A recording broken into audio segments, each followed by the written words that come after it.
didn't really have any competitive football until they got to 7th grade. Well, I went over to watch the tackle program at Vermillion, and there was a couple coaches that were throwing clipboards, you know, they were yelling and screaming. It seemed to me it was about the coach instead of the kid. And I looked at that and thought, our kids aren't going to go through this. There were a couple of them that quit that were good kids. So what I did is different. Our varsity football players would be the coaches for our little guys in flag football. And I'm sure you might not be able to pull that off here, and that's fine. You guys take the place of them. But, you know, you're trying to win or you're trying to develop a kid that loves the game. I would tell our coaches, I just want, you know, our junior high coaches, our freshman coaches, just send us kids that love the game, that understand here in football, that feel good about themselves. Seems to me every year we'd be in a big ball game and I'd see a kid running out on the field and I'd think, I can't believe he's playing. I had that kid in 4th grade. I can't believe he has developed. Well, someone like you guys along the way has helped build confidence and kept that kid involved in the game.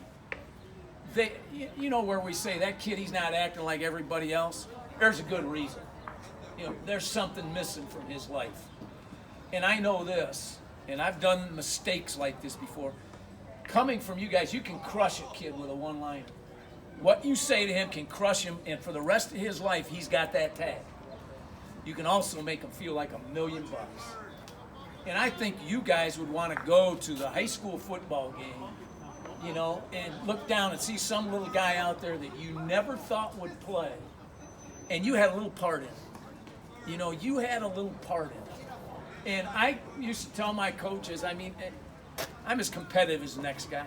Don't tell me how many games you win. Tell me how many kids you kept into the game or on the team right through the end of it. You know, that's what I want to know. How many kids do you got that love it? And proudest moment, run out on Friday night and see we got, you know, I'm at a division, they're Division 5 now.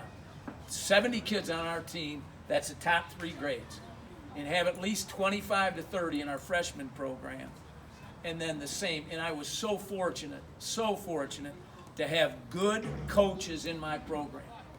But if they didn't treat a kid with respect, they're gone. They're gone now. We're not talking about it. You're old enough to know, right, how you're supposed to treat a kid. There's no second chance on it. You know, earlier today I told you I talked to Sandusky football. There's a kid who I coached that's over there coaching now. Whoa, you talk about a turnaround. I had a little something to do with it. Okay, then I went to tonight, before coming here, to a grand opening or an open house for a kid who's a lawyer in Cleveland, and a good one. If you knew his background growing up, if I told you, you'd call me a liar. And here this kid is, he got a big old law firm. You know, I'll tell you, his mom and dad were alcoholics. They left him. He was raised by some people from another town, would come every day to pick him up and drop him off. And I feel like I had a little something to do with it. I can't tell you how many tackles he made. I can't tell you what his record was his senior year. But I can tell you how to discipline that kid, how to motivate that kid. And it's just something special to watch it happen. I'm boring you guys, I can tell. I get going. I'm sorry. Well, man. If I start with your hands, look out. What else? Do you run an offense and a defense? I mean, is it pretty organized and all that? Very organized. Yeah. Head coach. What's that? All the coaches do a great job. We have a plan. We stick to the plan, and we're very positive to all the players. I love it. It's a great thing that we got going on here. Yeah. Our head coach is not here. It's his wedding anniversary. He couldn't be here, but our head football Jeez, coach. where's his priorities I know, at? man. In the right place. He knows what he's doing. I'm saying I that think it's for like you, 21 Sam. years he's been married, so. Yeah, He's great. He's been involved in the program. We had some meetings with him and our defensive coordinator. Because we do 7-on-7 tackles now. How do we best integrate concepts? So it's like kids. It's K to 12 and culture's integrated, plays are integrated. It's I don't know. Watching what you guys do is awesome. And I don't have to say anything, right? It's just because I know you're giving those kids a fighting chance to play ball. And you know, I used to tell our coaches, make sure everybody gets to play. If you got a kid that's not very good, or you even worry about him getting hurt, and you're running the ball to the right, you can certainly put him over on the left-hand side. You can make him feel good about who he is. And then a lot of communication. I would always, like we're done with our practice, and call the kids up and they ground a knee. And I'd say, hey, this guy right here, he's working as hard as anybody in practice. He doesn't get a chance to play much on Friday night. And we give him a special jersey to wear for practice, just to make that kid feel good. I want him to be a part of our program. And I remember a teacher said to me, you act like football's the most important thing in the world. No, I don't. I don't believe that for a second, okay? This is what I do. Working with young kids is the most important thing I think we got going. I don't care if it's football, I don't care if it's basketball, I don't care if it's the choir, I don't care if it's the band. From where I see, 40 years in education, keep them involved in something. And moms especially, when they say, I worry my son will get hurt. Okay, first of all, they get to be around you guys. That seems like a pretty good detail. Go ahead, let them run the streets, Mom. They won't get dinged one night, but you'll see them out there on the street doing things they shouldn't do. And they seem to understand that, because kids, and guys, I don't know how old you guys are, but what comes at these young kids today is so fast and furious and from all parts of the world, and they need more than I needed growing up. Shoot, I ran with a lot of kids. I hung with one kid that came from a broken home. Now, not that that's the worst thing in the world. Sometimes that's better. Yeah. Okay? Even in Europe, got a lot of this stuff. Okay? Those kids come from some, pretty rough details, because dad's not around or mom's not around or whatever. Yeah, I know I think I come on sometimes pretty strong, but man, oof. You see, here's what happened to me. You see guys this high, and there's a gleam in their eye. They want to grow up and be somebody. And then I see them at the next level, up at the high school level, something happened. That color, that gleam is gone. What happened along the way? Well, they probably weren't involved with guys like you as they moved up into the ranks. Good stuff. What are fun traditions? I've heard stories. You got the tree for the senior class, and I heard I don't know if it's true or not, but someone offsides in a practice, they have to take their helmet and run around the field or something. Is there any just things that we want to be disciplined and mental the right way at the age level and fun and. Let me say this. All our kids that were in our youth program were invited to the first ball game. They come into the locker room and they'd stand by the guy who coached them, okay? And they would get to run out on the field with them. Then they'd go sit in a special place, all right? And then they'd come in after. And the way they look at these kids, on our playground at the elementary school I worked, they got numbers of these varsity ball players. And I'd tell the varsity ball players, there's somebody that's looking up to you. All those kids at Woodlands are wearing your jersey. You want to do something special, you're allowed to give them a call. You're allowed to tell them you're proud of them. You're allowed, and I tell them, if we win, I want you guys out on the field to do a little run and shoot drill, some fun thing that we do. Those are, when, I would run a camp. We'd have 80 little kids, 4th, 5th, and 6th graders at our summer camp. The varsity football players didn't have to, but they'd come and we'd have round robin stations set up, and we have 2 or 3 varsity. Those kids would be running around and they get to know them. Like a kid would come home from college and there's a football player would come up and I'd say, hey, do you know this guy? And the college kid would say, Coach, he was my QB on our flag. I know he. So there was this closeness that evolved from being around these people. Yeah, our stadium, you asked, there's over 150 dedications, tree dedications all around the stadium with little plaques. That'll tell you what people think of it. But I think the most important thing is developing relationships with those young guys. You're here tonight. I'm sure you could be doing something else. You're going to spend a lot of time with these kids, right? I'm sure you could be doing something else. You like making a difference in people's lives, but I have just seen so many kids just ravaged from just terrible home life or get involved in this or that. So I think this is one of the most important things out there. Get them when they're young, man. Get them when they're young and try to make them feel like they are something special. You know, because they all have a talent. And this is just one crazy example. I had a kid who never got to play much at all. But he'd bring a Bible into the locker room. He'd bring a Bible in. I'd say, what are you doing? He says, oh, Coach, I like reading the Bible. I just get a kick out of it. I see him one day, and a kid that was having a tough time, he's reading some Bible verse to him. And I'm thinking, well, he's not playing much football, is he? But he's making a difference. And I, more than once, would say, hey, I can't connect with that kid. Can you talk to him a little bit? And that kid would go over there, and that was his deal.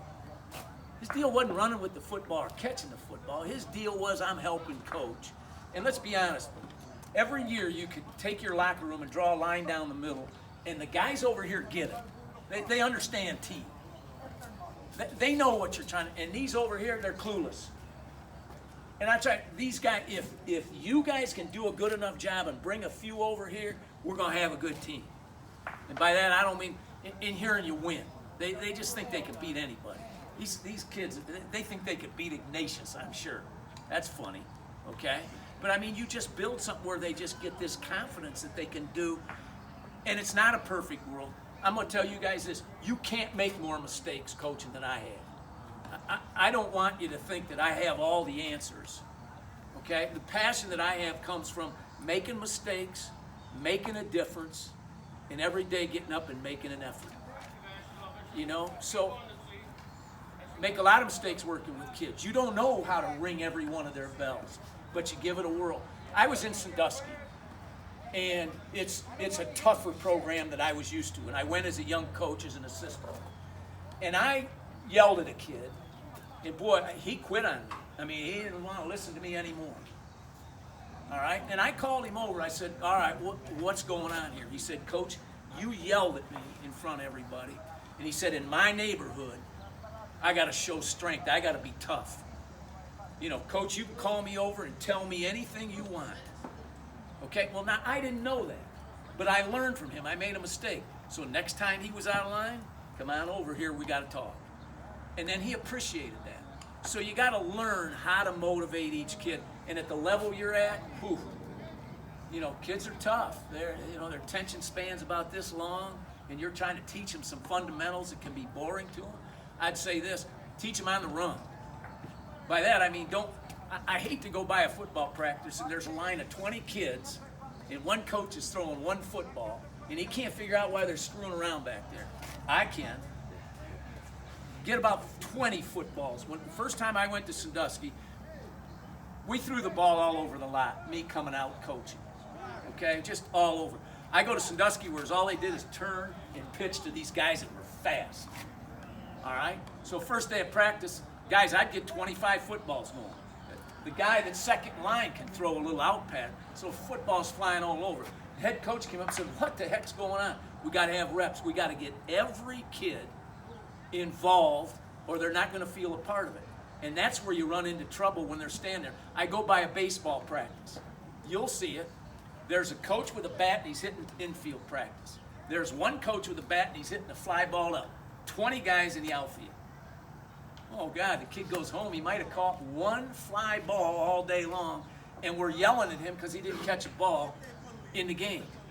Can't you break out about 5 or 6? You can get a dad in there to hit some fly ball. So you got to keep them all busy. At Sandusky, when I went there, they had 2 benches for 80 kids. 2 benches. You come to our weight room, there's a whole slew of them because we're not having anybody standing around because that's when you get in trouble. Well, where'd you get the money? An old coach once said to me, if you do things right, you'll have all the money you want. We're the first school in our area and a lot area to have artificial turf. My problem is, my wife will tell you this, I can make $1 million for our football program. I got about $5 in my pocket right now. And I'm really lying. I don't have any money. Wish I would have had that skill. But again, sometimes I feel like I talk like I know it all, and I don't. I can tell you what we've done and what I've learned a lot of times the hard way. The hard way. I think the one thing we think we want to get is like, like you said, those kids think it can be at Ignatius. Like that just, I think, how do we build that? I think we're not there yet. Like we're K to 12. Yeah. Like how do we instill that now so our kids have that swagger, that confidence that don't care who you play. We're gonna Coach, beat them. what you guys are doing is right. It starts right here. You know, make them feel like you can be a good football player. You know, and this may sound wrong. Even if the kid doesn't have a lot of talent, make him feel like he's a good football player. You know, like he has something to add. Just a quick story, which I thought about telling. We had a kid in our program that was our equipment boy for like 3 or 4 years. Ride his junky little bike up there every day and get kids whatever they needed. Okay, when he got in 7th grade, now he gets his helmet and shoulder pads, and he'd come after his practice and still get water for everybody. Name was Joe Bartson, okay? 8th grade, didn't play in 7th grade much, didn't play much in 8th grade. You know, he just didn't have a whole lot of talent. So now it's his senior year, and he's developed. He thinks this is my time now. One problem, playing his position was a sophomore coming in that was 6'5", 235. As a junior, he had a full ride to Michigan. Fisher? Yeah, as a tight end. I called him in, I said, Joe, you got some competition. He said, Coach, I know I do. I said, now you've talked about leadership and you've been around our program forever. Are you going to bail on us? You still going to be a leader if he beats you out? He said, Coach, I'm going to give him all he's got. And he said to me, because I always start my meeting, sit up straight, I want to see all your eyes. He said, Coach, you sit up straight. Look at my eyes. I can lead, but I'm going to battle that kid. So after 2 practices, we're moving Joe out, and here comes Fisher. Okay? So I'm watching. Joe doesn't get out of the huddle when Fisher gets in there, and I'm thinking, here we go. They call the play, they go to the line, Joe's going to the line. He's telling Fisher what to do on the play. He's telling him this is what you got to do. He stepped back. As soon as the play's over, he's out there telling Fisher, you got a wider base, you got to drive the legs. Whoa. Whoa. Fisher goes off to Michigan. When he comes home, I said, man, I bet you got some good leaders at Michigan. Yes, we do, Coach. None like Joe Bartson. You know, so even though Joe Bartson never played when it mattered, never played at crunch time, that sucker had a good experience. He is a legend in our program. Guy that didn't play, and he's a legend. I'm sitting at a JV game up in the stands because my daughter was a cheerleader, okay? And I hear a coach or a dad and a son in front and says, Bartson and Fisher are standing by the fence watching the JV game on a Saturday morning. The old man says, why don't you play ball like that kid? Yeah, that Fisher's big. He's strong. No, I mean the other kid, Joe Bartson. That's the way to play football. So what you were asking, how do you develop that? What you guys are doing is where it starts. It has to follow through the whole program. And it sounds like you got a coach that's running with it. Does that make sense? Anything else? How'd you get the parents to get over the fear of movie concussions? And Yeah. that's something I think that we're working on and trying to bring some guest speakers in. Yeah, one thing I did was we used to have a parent meeting before the season. And I realized the dads want to know, are we going to win? And the moms want to know, is my kid going to be alive at the end of the season? So I had 2 separate meetings. One would be with the dads where we'd have a big dinner and we'd talk about winning and we'd talk about working with the, okay? With the moms, it was all about listen, okay? Your son doesn't have to be involved in this. You can let him wander the street. Right now, he's going to be involved with good people like this. You let him wander. So you're going to take a concussion. I said, I've been coaching for 40 years. Our kids are all healthy. We've had some dings along the way. But when you pick up the newspaper and you see where a kid got in trouble, all the time, you know, the root cause was probably they got bored. There wasn't nothing, you know, they weren't committed to a team. So I think that helps. Just a point of interest, I tell the moms, I know you don't understand this football stuff. I don't understand that prom and homecoming stuff. So, you know, we got to work together here. But I think it's education. And when we'd have a moms meeting, it was a lot of fun. I'd bring in, you know, speakers and get a bus for them and take them for a ride to watch where the kids would practice at an indoor. So you got to get them in there to believe in the program like you are with the wives here or the moms here.